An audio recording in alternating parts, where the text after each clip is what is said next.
हाय guys Bollywood से Chhaava movie second day box office collection Bollywood ಎಷ್ಟೋ ಮೂವಿಗಳು ರಿಲೀಸ್ ಆಗ್ಯಾವ ಬಟ್ ಅಂಥ ಪರಿ ಕಲೆಕ್ಷನ್ ಯಾವ ಮೂವಿ ಅಂತ ಮಾಡಿಲ್ಲ ಬಟ್ ಸ್ಲೋ ಆಗಿ ಓಪನಿಂಗ್ ತೊಗೊಳತ್ತಿದ್ದು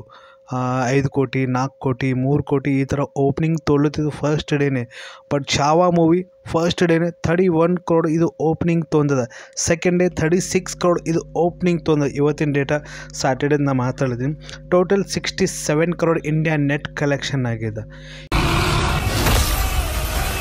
3-2 ಮೂವಿ ಚಲೋ ಕಲೆಕ್ಷನ್ ಮಾಡಿದ ಲಾಸ್ಟ್ ಯಾವನ್ನ ಬಾಲಿವುಡ್ ಸಣ್ಣ ಮೂವಿ ಬಗ್ಗೆ ನಾವು ಮಾತಾಡಬೇಕಂದ್ರು ಓಕೆ ಕಡಿಮೆ ಬಜೆಟ್ ಫಿಲ್ಮ್ ಬಗ್ಗೆ ಹೇಳಬೇಕಂದ್ರು ಅಂಥ ಪರಿ ನಾವು ಮೂವಿನೂ ಕಲೆಕ್ಷನ್ ಮಾಡಿಲ್ಲ ಇದು ಛಾವಾ ಮೂವಿ ಮುಟ್ಟ ಕಡಿಮೆ ಬಜೆಟ್ 130 ಕ್ರೋಡ್ ಇದ್ಮೇಲೆ ಇದು ಮೂವಿ ಸೆಕೆಂಡ್ ಡೇನೇ 67 ಕ್ರೋಡ್ ಓಪನಿಂಗ್ ಕಲೆಕ್ಷನ್ ಮಾಡ್ಕೊಂಡದ ತೋ ಸಂಡೇ ಮತ್ತು ಮಂಡೇ ಇದು ಮೂವಿ ಹೆಂಗೆ ಕಲೆಕ್ಷನ್ ಮಾಡಿದ ಕ್ಲೀನ್ ಹಿಟ್ ಅಂತ ಇದು ಮೂವಿ ತೋತದ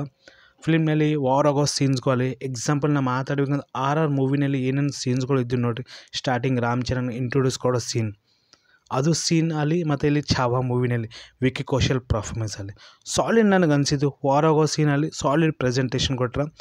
ಛತ್ರಪತಿ ಸಂಭಾಜಿ ಮಹಾರಾಜ್ನಲ್ಲಿ ಏನೇನು ಇತಿಹಾಸ ಇತ್ತು ಅವ್ರದ್ದು ಈ ಫಿಲ್ಮ್ನಲ್ಲಿ ಥೋಡೆ ಪಾಯಿಂಟ್ ಅಂದ್ರೆ ಚಲೋ ಆಗಿ ತೋರಿಸ್ಲಿಕ್ಕೆ ಕೋಶಿಶ್ ಮಾಡ್ಯಾರ ಇನ್ನೂ ಪವರ್ಫುಲ್ ಡೈಲಾಗ್ ಅಲ್ಲಿ ಮತ್ತು ಇಲ್ಲಿ ಬಿ ಜಿ ಎಮ್ ಅಲ್ಲಿ AR ರೆಹಮಾನ್ ಮ್ಯೂಸಿಕ್ ಕೊಟ್ಟರೆ ನೋಡಿ ಸ್ವಲ್ಪ ಬಿ ಜಿ ಎಮ್ ನಮಗೆ ಡಿಸಪಾಯಿಂಟ್ ತನಕ ಮಾಡ್ತದೆ ವಾರ್ ಆಗೋ ಸೀನಲ್ಲಿ ವಿಕ್ಕಿ ಕೌಶಲ್ ಪರ್ಫಾರ್ಮೆನ್ಸಲ್ಲಿ ರಶ್ಮಿಕಾ ಮಂದಾನಿಯಲ್ಲಿ ಈ ಫಿಲ್ಮ್ ಸ್ಟ್ರೆಂತ್ ನಾವು ಅನ್ಬೋದು ವಿಕ್ಕಿ ಕೌಶಲ್ ಅಂತ ಫಿಲ್ಮ್ನಲ್ಲಿ ಅವ್ರ ಜೀವ ಆಗ್ಬಿಟ್ಟಾರ ಆ ಕ್ಯಾರೆಕ್ಟರ್ ಒಳಗೆ ಅದು ಪಾಯಿಂಟ್ ನನಗೆ ಅನಿಸಿದ್ದು ಮಾರ್ನಿಂಗ್ ಮೂವಿ ನೋಡೋ ಮಟ್ಟಿಗೆ